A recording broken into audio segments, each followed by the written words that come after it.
Welcome to the show, where truth takes the mic, where the world spins fast, but we hold it tight. This is the Howie Silbiger Show on True Talk Radio, where the real ones go.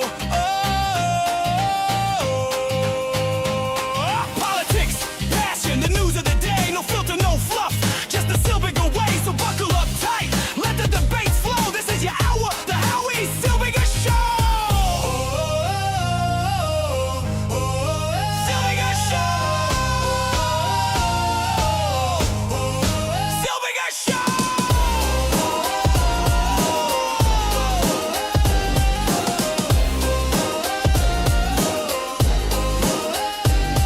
Politics, passion, the news of the day, no filter, no fluff, just the Silbiger way, so buckle up tight, let the debates flow. This is your hour, the Howie Silbiger Show. And welcome to the program. My name is Howie Silbiger, and this is the Howie Silbiger Show right here on the True Talk Radio Network. We have a lot to talk about. Yesterday, 20 shots were thrown into two Jewish schools in Toronto. 20 bullets in two Jewish schools. You know, when they start shooting up schools, we know we have a big problem. Now, it's not the first time schools have been shot, and not in Toronto, not in Montreal. And when they keep shooting schools, when they keep attacking the children, attacking the vulnerable, it is a major problem. So, 20 bullets into schools yesterday, and then swastikas on a restaurant in Montreal today. The Jewish community is under attack. Now, I don't usually raise the alarm. I don't usually become an alarmist. I'm not usually the kind of guy who's going to scream and yell that we're in big trouble. But when schools are being shot and restaurants are being vandalized, and the world is sitting quietly and allowing it to happen, and nobody is complaining, then the Jewish community has a huge problem. We have no leadership, no political leadership, no religious leadership, no community leadership. And that is the largest problem that the Jewish community has. Now, every time a potential leader gets up, every time somebody steps forward and says, I want to be that leader, I want to be the person who's going to lead the charge, I want to be the person who's going to fight against the Jew haters, I want to be the person who's going to stand up and talk tough and not allow the Jews to become a doormat. They're chased away by Jewish leadership, by the leadership of the federations, by the leadership of the Jewish community, the official Jewish community leadership. Now, how did those leaders get there? Quite simply, they made donations. So the people who make the biggest donations get the biggest community roles in the official Jewish community. And then they hire the people that fit their point of view. So people who want to appease, people who want to live their lives in North America happily, they want to have friends, they want to be the people who are enjoying life to the fullest, not Jewish life, just life in general. These are the people that run these organizations. Now, there's nothing wrong with these people, per se. I have no problem with them. And if that's the way these organizations want to run, that's fine. But don't say you're speaking on behalf of the entire Jewish community. Don't pretend that you represent everybody, because you don't. And that's really where the problem lies, is that these organizations don't represent many Jews. And not only do they not represent many Jews, but they also are a hindrance to Jewish survival. You heard me right. They're a hindrance to Jewish survival. And the reason I say this is quite simply that any time a leader gets up and says, all right, I'm going to lead the charge, I'm going to put my name, my reputation on the line, I'm going to stand there and I'm going to scream and yell. I'm going to organize rallies. I'm going to do what needs to be done, do what the community is not doing. they get shut down by the community. They get ostracized. They get badmouthed, blacklisted. That's what happens. It happened to me years ago. It happened to other people. This is what happens when people get up and say enough is enough. Appeasement is not going to work. We got to do something. The people who get up and say that suddenly become the villains. No, we have to stay quiet, we're told. No, we can't say anything. No, you can't talk about that because it's being dealt with. Just sit back, stay in your lane, they tell me. And other people like me. Stay in your lane. Let the professionals deal with the professional job of responding for the Jewish community. Nobody put you in charge. Trust us, we know what we're doing. Really? Since October 7th, schools in Montreal have been shot at. Synagogues have been firebombed. Swastikas have been painted on our synagogues. Swastikas have been painted on our restaurants. One man was beaten up in a park. And life for the Jewish people have been a living hell, both in Montreal and Toronto, since October 7th. We know what we're doing. Do you really? Do you really know what you're doing? Because if you knew what you were doing, all this would have ended. The background channels, the backdoor politics that these organizations love to do, isn't working in this case. The federal government aren't big on loving Jews to start with. They haven't helped at all. The provincial government hasn't helped at all. And all we're left with is an abundance of cameras in buildings, lame security guards standing outside Jewish institutions with no power to defend Jews, and scared Jews hiding in their buildings and in their homes, taking their Jewish accessories off when they go outside. How's that helping us? I'm very confused. Maybe somebody could answer that. Maybe somebody could tell me. 1-877-669-1292. Give me a call. Maybe you can answer that, because I'm confused by this.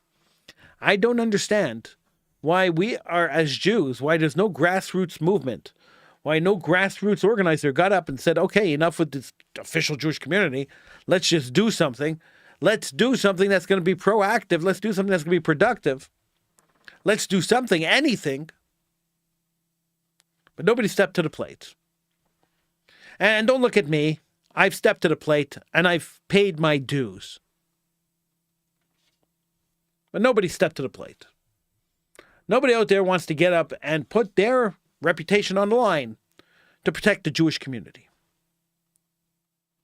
To say enough is enough. To say we're not going to take it anymore. To say never again is not an empty phrase. But nobody. Not a single person. And it's sad. It's sad. I remember years ago, we were in a very similar situation where the rise of anti-Jewish sentiment was huge. It was growing by the second. And a bunch of guys, young guys in their 20s, got up and said, hey, listen, we are not going to take this. We are going to start up a Jewish Defense League, or we're going to start up some kind of organization like that to protect the Jews in Montreal. And I remember the federations of the world, the federations of Montreal, the Jewish organizations condemning these people, urging young Jews not to get involved in this kind of activity because it might usurp their authority. Usurp their authority? Really? You're not doing anything. What authority do you hold? It's mind-boggling to think that organizations that raise millions and millions of dollars based solely on the fact that there's Jew hatred out there are the ones in charge of fighting Jew hatred. Everyone gets mad at me when I say this, but think about it, how counterproductive that is. You raise millions of dollars because the Jews are under attack. And every time the Jews get attacked, millions and millions of dollars come running into your organization. What incentive do you have to stop the attacks on Jews? If you're making millions of dollars every time you're attacked, what incentive do you have to stop the attack on Jews? None. None. So you keep going. You keep going. It's an endless circle. It's an endless circle. We condemn that attack on the Jewish community. We condemn it. It's unacceptable. Until the next one that will condemn that's unacceptable. And then the one after that will condemn that's unacceptable. And where are the local politicians? Where are the Jewish politicians that are supposed to be protecting the Jewish community? They don't seem to exist either. It's wonderful to say, I am Jewish, you elected me, I will represent the Jewish community on a federal level and on a provincial level. I will protect you. Oh, it's great to say that. Doesn't it feel good when you say stuff like that? I'm sure it does. But where's the action? Where's the action? It's totally devoid of any responsibility. It's all devoid of any responsibility. It's amazing. Everyone just washes their hands. So right now, a kosher restaurant got desecrated last night. 2 Toronto schools got shot up, and a kosher restaurant in Montreal got desecrated. And Federation came up with a nice, strong statement. You can look it up on their social media. For some reason, these strong statements never get posted on their website. It's only on social media. So look it up on their Facebook or on their Instagram. Take a look. They put out a nice, strong statement, but strong statements aren't enough. And we have to start holding our leadership, our Jewish leadership, and our political leadership responsible. We have to start holding them accountable. Accountable for everything that happens to the community.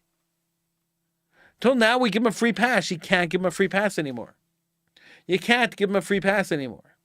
If the organization you're donating money to isn't stopping Jew hatred, isn't ending the epidemic of Jew hatred, then maybe you should consider giving money to somebody else. Maybe you should consider funding an upstart organization, funding somebody who will stand up for the Jewish community. It's amazing how we continuously, it's almost like muscle memory, we continuously give to the same people. We continuously donate to the same organizations. We continually support the same cause, and nothing ever gets done. What's the old saying? The definition of insanity is doing the exact same thing over and over and expecting a different result. We see it's not working. We understand it doesn't work. We understand where the problem is. And I talked to a lot of Jews over the course of the week, and they all tell me the same thing. They understand where the problem is. They get it. They understand it. Yes, we know where the issues are. We know where the problem is. We know that we can't trust some of our Jewish institutions. We know it. And yet, at the same time, they just allow it to happen. They stand there quietly. They do nothing to stop it. And that's really where the problem lies. That's really where the issue is. Now, I know what you're going to say. Howie, you're always too critical. Rabbi Chaim Steinmetz told me a long time ago, Howie, you hold the Jewish community to too high of a standard. He told me that a long time ago. Too high of a standard.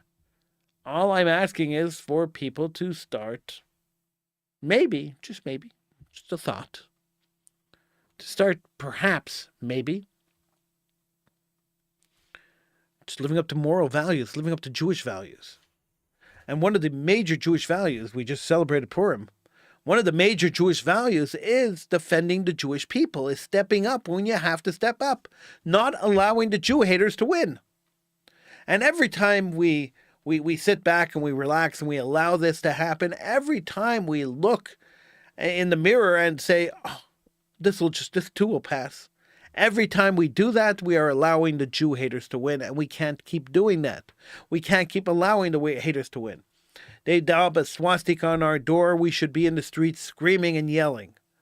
Nobody in the streets. Nobody cares.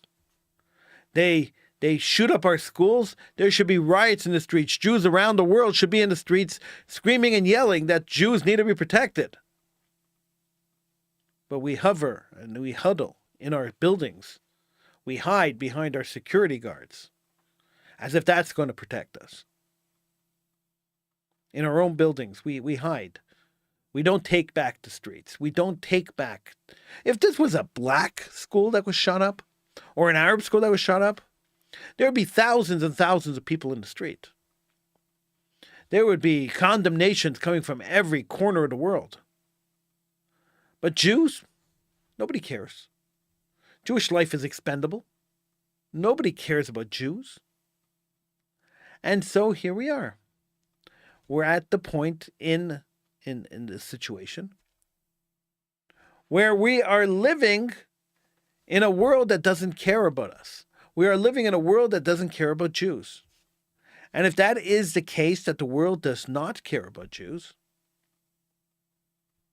then maybe we should consider leaving the neighborhoods where we could be killed, where bombs are thrown at our buildings, where gunfire is aimed at our buildings, where swastikas, the unmistakable message of a swastika, is painted on the doors of our building.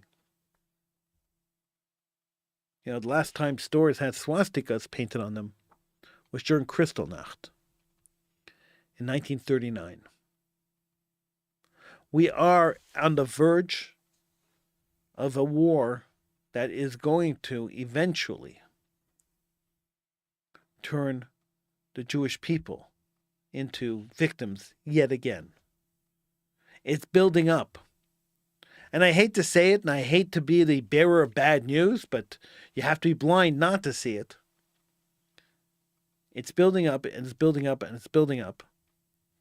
And in the very near future, we are going to have to defend ourselves. We are going to have to stand and be heard and fight back. That's coming up in the near future. Now, you may not want to believe it, and a lot of people don't want to believe it. They're saying, Howie, you're crazy. What are you talking about? There could be another Holocaust. Are you crazy? A Holocaust? Another massacre, another genocide of the Jewish people? What are you, nuts? Have you lost your mind? That's what a lot of people are going to ask me. And the answer is no, I haven't lost my mind. I'm paying attention. I'm watching and seeing what's going on. I understand English. I could see what's happening. I'm not blind. Now, you could be willfully blind and pretend that this is not happening, that none of this is real. Or you could be intentionally sighted and understand that there is a major problem that the Jewish people are facing, and we have to confront it head on. Now, I wrote a piece about this in the Montreal Jewish News this week. You can check it out, montrealjewishnews.com. It's just mind-boggling that there's no anger and there's no fear and there's no frustration when our synagogues are being bombed, being shot at, our schools are being shot at. There's no anger, there's no frustration when our stores are being swastikas, are being painted with swastikas. It's almost like the community doesn't even care. That's very sad. Because an apathetic community, I wrote an article about this years and years ago. Really, I was probably 19 years old when I first wrote about Jewish apathy. And I remember this article very clearly. I started the article off with, where are the strong Jews? Way back in the 90s, in the early 90s. I wrote, where are the strong Jews? I don't have it in front of me, but I remember this. I remember the article. I wrote, where are the strong Jews? Where are the Jews that were out protesting for the refuseniks in Russia? When the Russians were holding Jews, because they were Jews, there were all sorts of things happening. There were riots, rallies, and rallies and rallies. Not riots, rallies, because Jews don't riot, we rally. There were rallies and rallies and rallies right across the world, demanding the release of Anatoly Sharansky and some of the other Russian Jews that were being held. Mordechai Ben David wrote a song about it. There were so many different things that were happening. So many people standing up and saying, enough is enough, we're not going to take it anymore. And then that whole activist movement, that whole idea of getting in the streets and standing up for the Jewish people, that whole thing just vanished. It's seemingly overnight. By the time the late 80s rolled around and the early 90s rolled around, The Iron Curtain fell. Russia fell apart. And so did the will of the Jewish people to get up and defend their people. That disappeared too. Now, there's a very good reason why that happened. And I say it's affluence.